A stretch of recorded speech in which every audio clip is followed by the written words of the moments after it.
Kakos Industries is ad-free. To help keep it that way, please visit kakosindustries.com/Patreon, that's Patreon, and consider a pledge of $1 or more a month. What you are about to hear may make you feel many times larger than you are.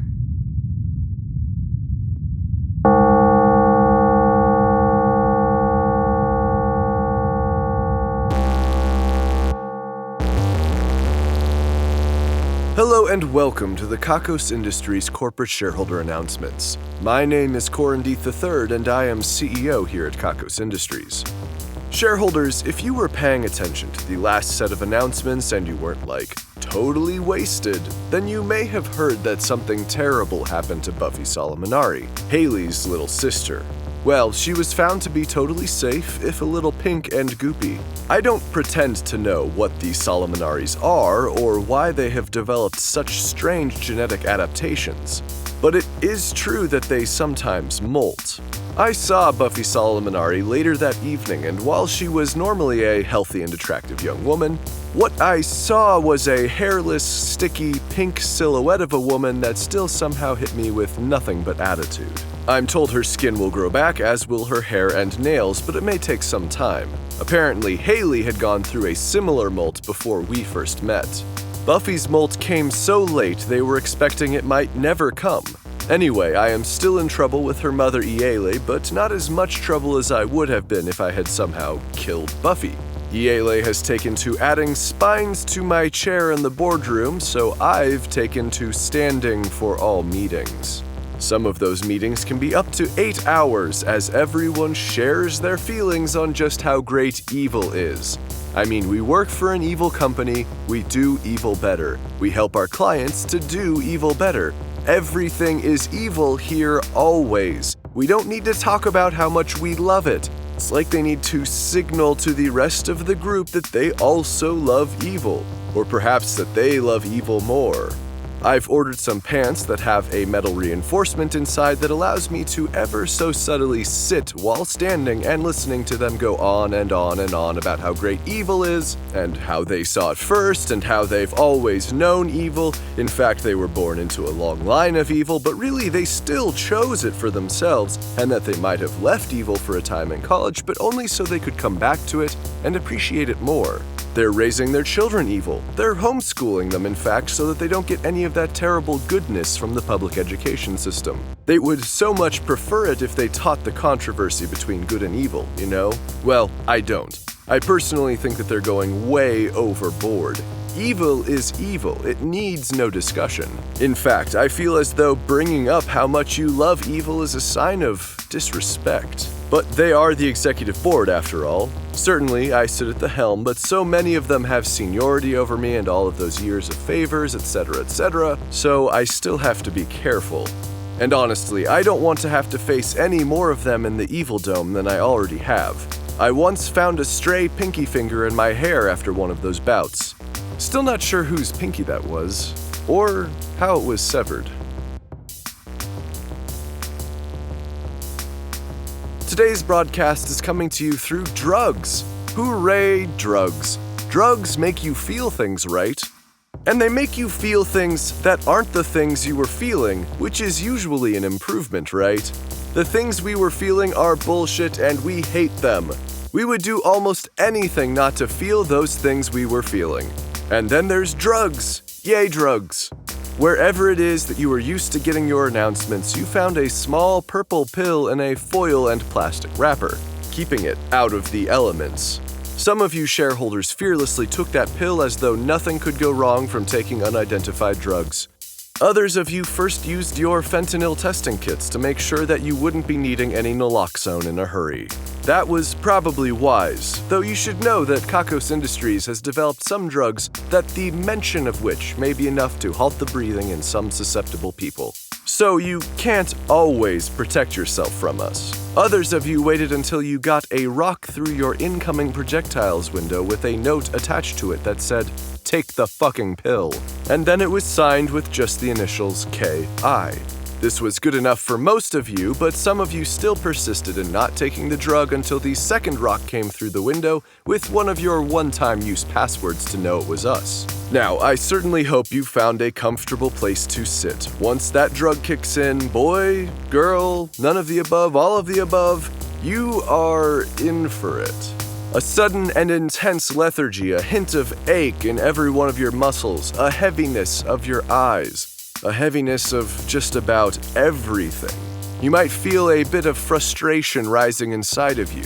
You had more things to do today, but now Kakos Industries has subdued you almost entirely. You might be parked on the side of the street in your car, or on the subway. One way or another, you are quite sedated, and that's just where we need you. We had to halt some of that extra brain function to make room for our messages. We had to make you able to receive them, able to hear them, able to turn encrypted light waves into the complex auditory hallucinatory experience that you are now in the grips of.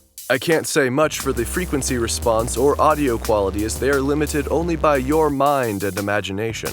Perhaps you are capable of hearing well above and below the normal threshold. Perhaps a whisper in your mind seems unimaginably loud. Maybe. Though science suggests you can't make any sound in your head louder or quieter. Not really, which means you're hearing me loud and clear. Excellent. At the end of this broadcast, you will not need to destroy your mind. Well, not any more than you already have, that is. Nor will you have to destroy your head. Nor will you have to destroy these molecules of the drug in your blood. At the end of the broadcast, you should urinate almost all of the drug out of your system. Hopefully, you will be able to get up and move around by that point. Otherwise, hey, it'll be warm for a minute. Then the effects should linger for no more than 8 hours, give or take 4 hours. And for those of you unused to psychonautical excursions, the white noise you see when looking at something very blue is normal. You just didn't notice it before. The white noise you see when looking at something black, however, is something we've left you as a memento. If you're not a Kakos Industries shareholder and you have taken this pill, then you should know we are very upset with you. That pill was for a shareholder and you just took it yourself? What kind of monster are you? Also, you haven't been worked up to this dosage, so things are about to get really scary. Hope you make it. I actually don't. I hope you don't.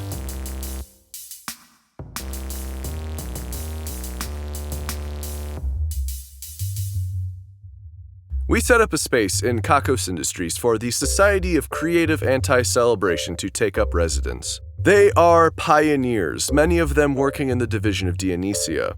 They have been challenging and twisting holiday and celebratory tropes for a few weeks already.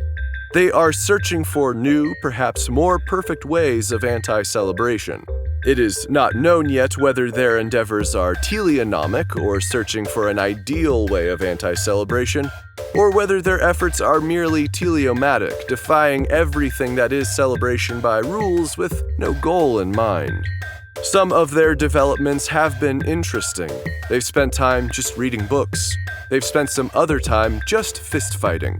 But I'm not sure if that was research or just a way to settle a dispute they were having. I am excited to see what they develop. It seems like we might need more anti-celebration this year than ever before. Now, I'd like to take a moment and address the concerns that there is here at Kakos Industries a war on anti-celebration. I am told that in-office cafes have served drinks in cups that to any reasonable person would seem festive at a bare minimum. This is a non-issue, shareholders. There is no war on anti-celebration. It is possible to keep anti-celebration in your heart without needing everyone on the planet to agree with you. Not to mention that the profits of each of those cafes have gone way up. That's the evil hand at work if I ever saw it. Which I can't. No one can. It's invisible. And also a metaphor.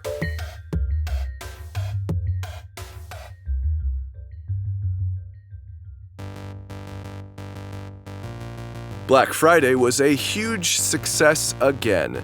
We made a lot of money and we made a lot of evil.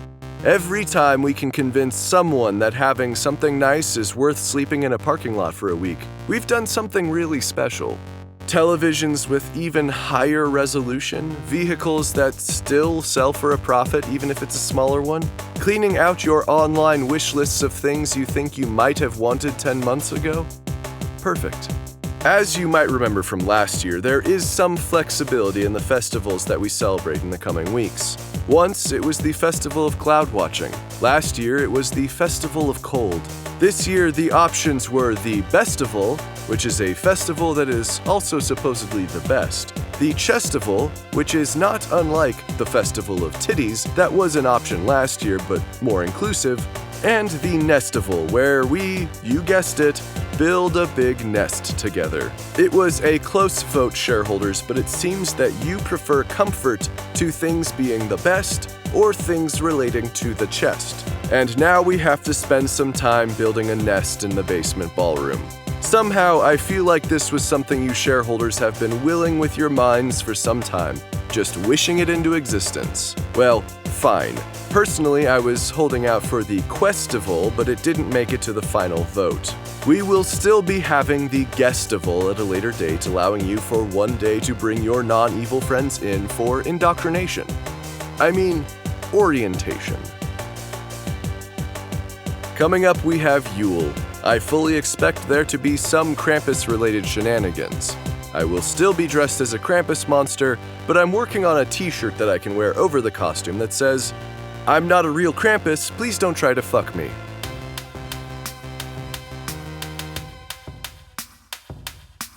Shareholders, the fighting, if you can call it that, is increasing here at Kakos Industries. I know that I've ignored the cult of O-Ah for a little while, but it seems that the O and Ah factions are at war. Their method of fighting that war is apparently to fuck everywhere in the building while making angry and aggressive faces. I've seen some of them shouting deeper and stranger kinks at one another, challenging them to oblige, and they do. It is truly a bizarre scene. It seems that the peace Baziz's Ah has brought to them is no longer there. Oh, Helena, Bazizka. Hello, Corin. I see you've disabled all of my security measures again. I was really hoping to keep the fighting out there from getting in here. I will protect you, Corin. Even as the prophetess of the All-Ah, my first priority is to protect you. So, what are you doing here? Shouldn't you be fighting with your subjects? My power supply is nearly exhausted, Corin. I did everything I could for my people. You know, Helena, this is confusing the hell out of me. What exactly are these people doing? They are having sex, Corin. If you'd like to try it someday, I'd be more than willing to help. I know what sex is, Helena, and I know what they're doing. Perhaps a better question is, why? To see whose faction should reign supreme. As you know, Corin, the old faction designated me as their new prophetess because I am mostly machine, and I was the last entity to become enlightened by the prophet before he died. The Ah faction thought an election would be best. They elected their prophetess Kim's. I heard that they had picked someone else, but I don't think I know who this Kim's is. Of course you know her, Corin. She used to be Kimmy Quinn.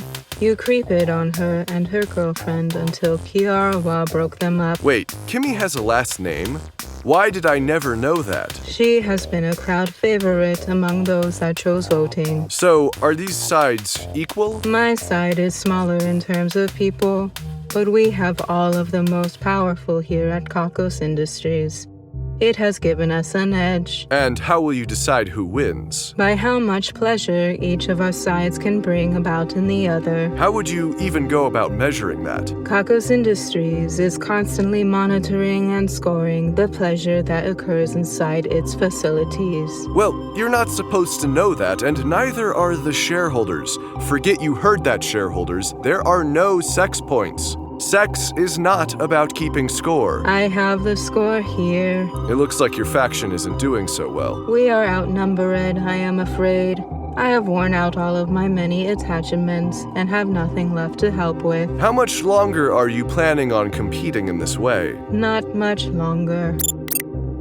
There, the competition has ended. Then you've lost. Yes. Are you okay, Bazizka? You can call me Helena again. And I'm fine. I am a cyborg. I am always fine. So, Kimmy Quinn is now the leader of the cult of Oh-Ah. Well, we all wanted her to snap out of her depression, but this is certainly a surprise. I hope that the transfer of power is a simple one. As it is, we're going to have to scrub literally everything. In fact, I might make them do it.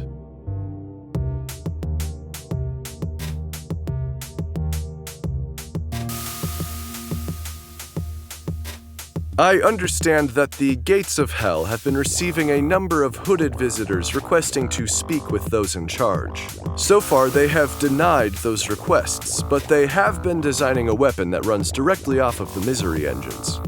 Maybe they'll need it, maybe they won't. Jasmine Ashna from the Division of Erotic Experiences brought me an update on their project to somehow make people more sexual. The update was simply a piece of paper that says, "We're still working." Then she added, "We're getting really close." But she said it in like a really sexual way. And also she was wearing what I can only describe as a porno French maid outfit.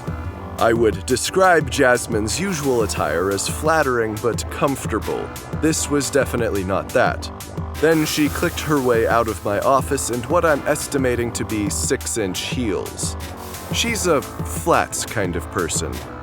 I was honestly so taken aback that I didn't really have a chance to ask any questions. She kind of curtsied at my door and then disappeared. Then the Tabithas came in to leer at me. I understand that Helga is making dramatic improvements in therapy. She's off the drugs, and she's also lost all of her modeling contracts. The universe somehow feels balanced again.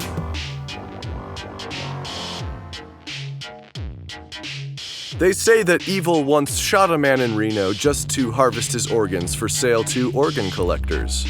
This is things we're taking credit for now. Today, we're taking credit for that song you loved as a child but couldn't possibly listen to now, the haircut you have today and will inevitably regret, and the passage of time that affects all of us, no matter how youthful we seem right now. If you don't agree that we caused these things, then you should prepare to feel the passage of time a little faster than those around you. Jen O'Doom has won today's Ruin a Life drawing. We checked. There's a slim chance it's a real last name. Jen's win means someone else's loss, namely her nemesis. Her nemesis goes by just the name Sid, and apparently rides a motorcycle. We spun the wheel of misery and it arrived at the space for physical. From this day forward, Sid will be 220% more physical. That's a whole lot more physical to be. I can't imagine the meetings or lunch dates that Sid will have, just too much contact, or maybe just too much movement. You know, too physical. Attempts to reduce the amount of physicalness will result in burning and antsy muscles until physicality can be resumed. For evil measure, Jen O'Doom will be 20% less physical. This may take some adjusting. Congratulations on the win and best of luck.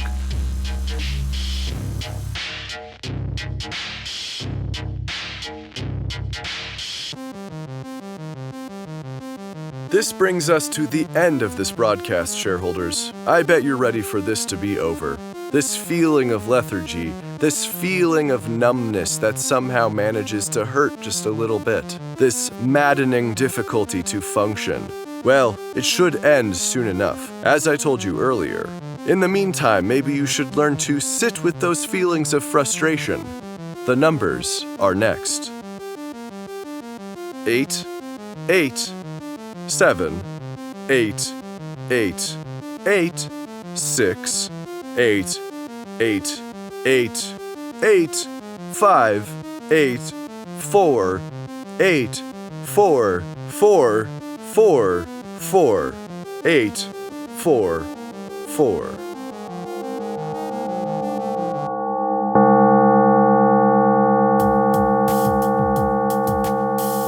Kakos Industries is written and produced by Conrad Mishuk, who is also the voice of Corin Deeth. The music is also composed by Conrad Mishuk. The introduction is read by Kim Aiello, and the credits are read by Hannah Jones, who is just a handful of magic beans. Special guest appearance in this episode by Lindsay Forey. Check out kakosindustries.com for more episodes. There's also transcriptions if you'd like to read along with the Kakos Industries announcements. That's KAKOSINDUSTRIES.com. Please check out store.kakosindustries.com for merchandise and special offers. And become a patron at kakosindustries.com/Patreon. Questions, comments, or a strong desire to collaborate? Drop us a line at inquiries@kakosindustries.com. If you like Kakos Industries, be sure to rate and review us on your favorite podcasting service. And connect with us on Facebook, facebook.com/kakosindustries, Tumblr, kakosindustries.tumblr.com, and Twitter @kakosindustries. Special thanks to our esteemed shareholders Ian Kroll, Renee Stein, Dan Shumway, Blaise Devlishan, and Courtney Campbell. Also thanks to our honored employees Katiana Greer, who got all of the apples out of the orange tree, and Valerie Cope, who cleaned up that awful mess no one wanted to touch.